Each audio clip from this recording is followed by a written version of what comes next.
Hello viewers at home, my name is Akinwale Shofolabo. You are welcome to another edition of online class packaged by eTUTORs. Today, I will shed light on one of the non-African poems written by Angelou. The title of the poem is Still I Rise. The name of the poet is Angelou. The poem is a non-African poem. Let us delve into the setting of the poem. The poem is set in America. Don't forget, Maya Angelou was an activist before she gave up the ghost. Maya Angelou is a descendant of slaves in America. So Maya Angelou is a Negro. She is a Negro. The black Americans are referred to as Negroes.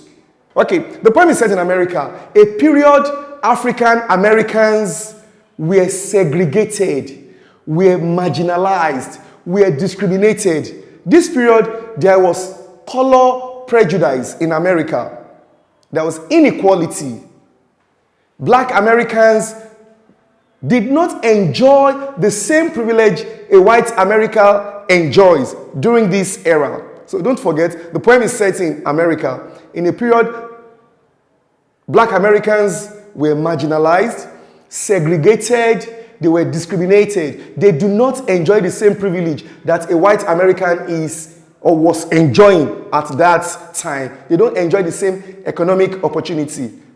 Black Americans are limited to odd jobs such as cleaning, driving, and babysitting. They cannot work as a professional. Now let's delve into the analysis of the poem. Having told you that the poem encompasses resilience in the face of oppression. Who are the oppressed?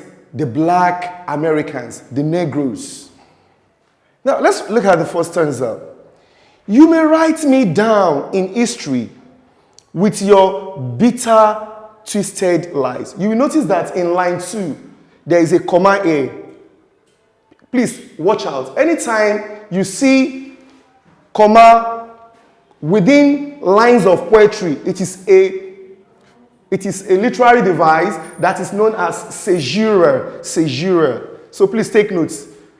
With your bitter, after bitter there is comma, so that's caesura. Caesura is a literary device which means a pause indicated by comma within lines of poetry. Now let's go back. You may write me down in history with your bitter, twisted lies. The poet personnel, the speaker, is addressing a certain you. You may write me down in history with your bitter, twisted lie. The you here is a symbol for the white Americans. You may write me down. So the poet personnel is addressing a certain you, which invariably implies or refers to the white Americans.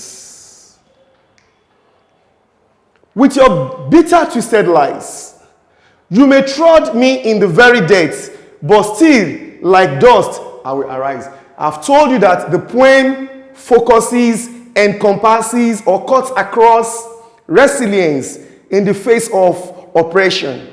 Now, the speaker is addressing the white race, the white folks. That although you have discriminated me, you have falsified record of my history. That's twisted lies. That is, you must have written negative things about me. You must have created negative impression about me. And you claim that they are historical facts. However, you have falsified record of my history as a black American. So you may write me down in history. Of those things you write about me, you claim that they are historical facts. However, they are falsified records. Okay, with your bitter, twisted lies, you may tread on me in the very depths, but still, like dust, I will arise. That is, you may tarnish my image. You may project me with bitterness. You may project me as a bad person. You may project me based on your hatefulness. Regardless of what you have done to me, or regardless of how you oppress me or you portray me, I will arise. So which implies that the poem is focusing on resistance in the face of what? Oppression. Who is being oppressed? The black Americans.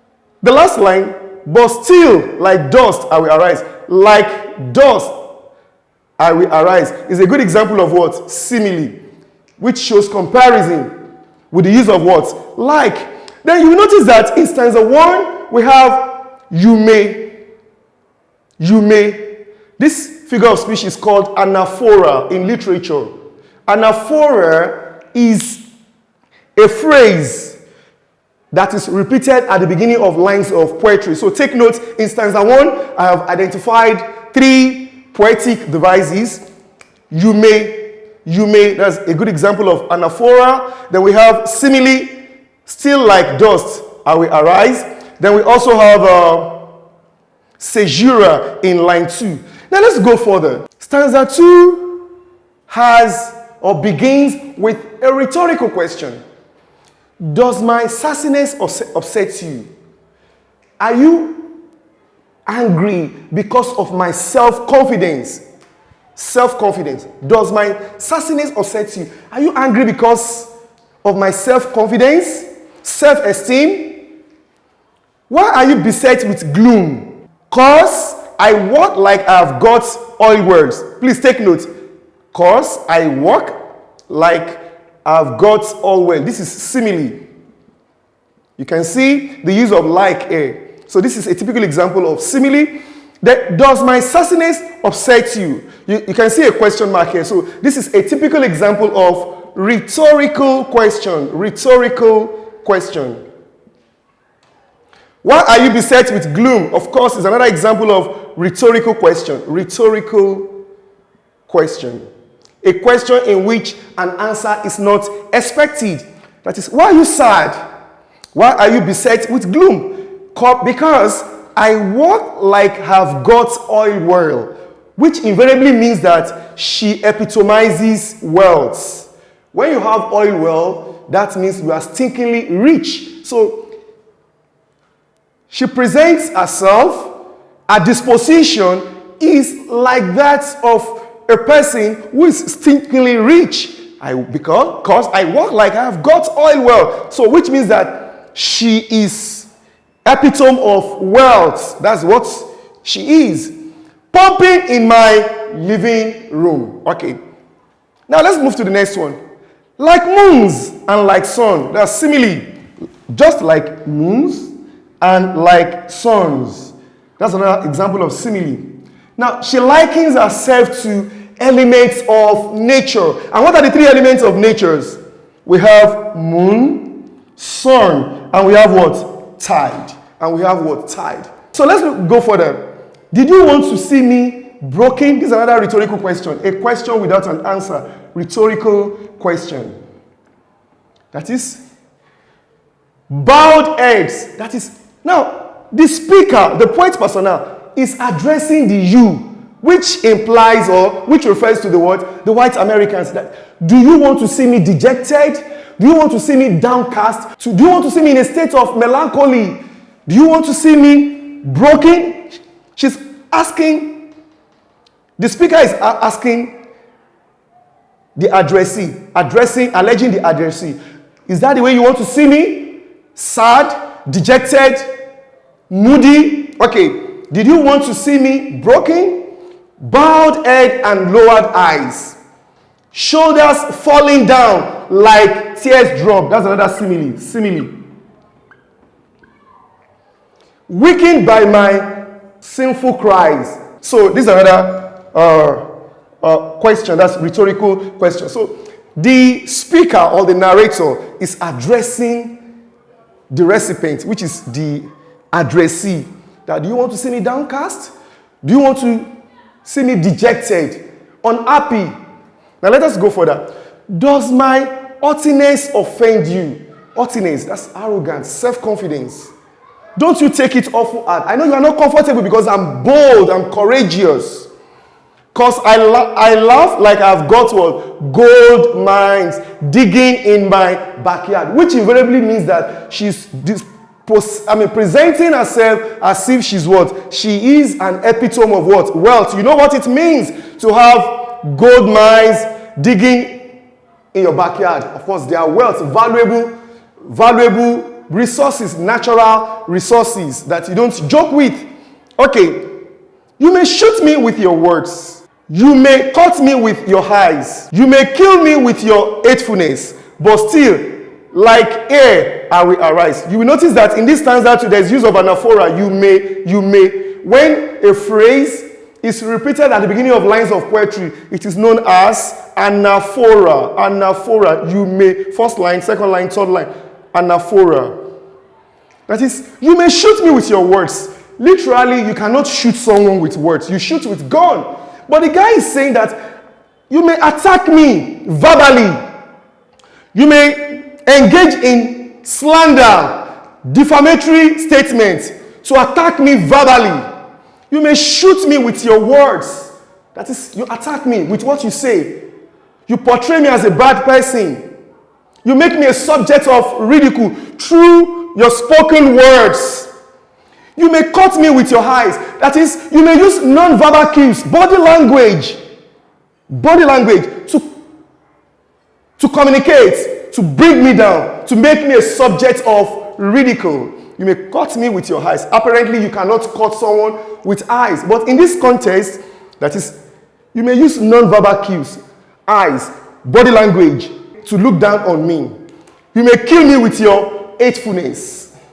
But still, like air, element of nature, I will arise. Regardless of what you have done, I will arise above your expectation. That does not debar me from getting to a greater height in life. Despite the fact that you have humiliated me, you have oppressed me, you have presented me as a second-class citizen because of my what? Background, because of my color. Okay. Now, does my sexiness upset you? Another rhetorical question. You notice that the dominant figure of speech in this poem is rhetorical question. You see the question. Now, the speaker, the narrator, the poet persona is asking, alleging the recipient that does my sexiness, are you angry because I'm sexually what? Appealing. Don't forget, Maya Angelou is a black American. She's a woman. She was an activist before she died. Of course, she wrote another poem, Cage Bird, which also portrays the inequality between the black Americans and the white Americans. Okay, now let us go further. Does my sexiness upset you? Are you angry because I'm sexually appealing? Does it come as a surprise? Does it surprise you that I'm sexually appealing? That I dance, this is another simile, that I dance like I've gotten diamond. You will notice that this woman has used 3 valuable objects to portray herself. We have diamond. Then what do we have again? We have diamond. We have gold. Then we have oils, which means that she epitomizes wealth. She epitomizes wealth, and she's valuable. She's priceless. She's invaluable. Am I communicating? Okay. Which means our worth cannot be what? Measured. Now let's go further. That I dance like I've gotten diamonds are the meeting of my ties. Now let's go back to the next stanza. Out of the odds of history shame, I arise. This is a typical example of historical allusion. Historical allusion. In literature, there are 4 types of allusion. We have biblical allusion, we have historical allusion, we have literary allusion, and we have the classical allusion. However, out of the hearts of history, shame I arise. She is making reference to her background. I've told you that Maya Angelou is a descendant of slaves. During the era of slave trade, Africans were forcefully exported to different parts of Europe to work as what? Slaves. through a process that is called transatlantic slave trade. So she's a descendant of slaves. So she's now making reference to her background, where she's coming from. Okay. Out of the odds of history shame, that is, regardless of my background, regardless of where I'm coming from, despite the fact that I'm a descendant of slave, I will arise above my background. Okay. Our background is subjected to pain, agony. Africans, Americans were exposed to pain and agony. In the course of exporting them to Europe and other parts of America, some Americans died in the process in the course of traveling through ship, and they were not given befitting burial. They were thrown in the sea. Some of them were molested, assaulted sexually. So, of course, so our background is laced with agony, pain. Okay. Up from a past that is rooted in pain, I arise. I am a black ocean, leaping and wide, wailing and swelling. I bear in the tide, which means leaping and wide, which implies movement of ocean wave as they rise and what? Fall. So, of course, ocean wave, they rise and they fall. So she will arise, regardless of the ugly situation surrounding her, regardless of the humiliation by the white Americans. Now let's go further. Leaving behind the night of terror and fear, that is the past, I will arise. Into a daybreak, into a new dawn, into a new era, wondrously clear, I arise. Bringing the gift that my ancestor gave me. Of course, she's still talking about a past, which is an era of slave trade. The dream and the hope of the slaves. I arise, I arise. Of course, I arise. This is repetition, repetition, repetition, repetition. So by and large, let us talk about the themes of this poem. Themes. Just write 1. Resilience. Resilience.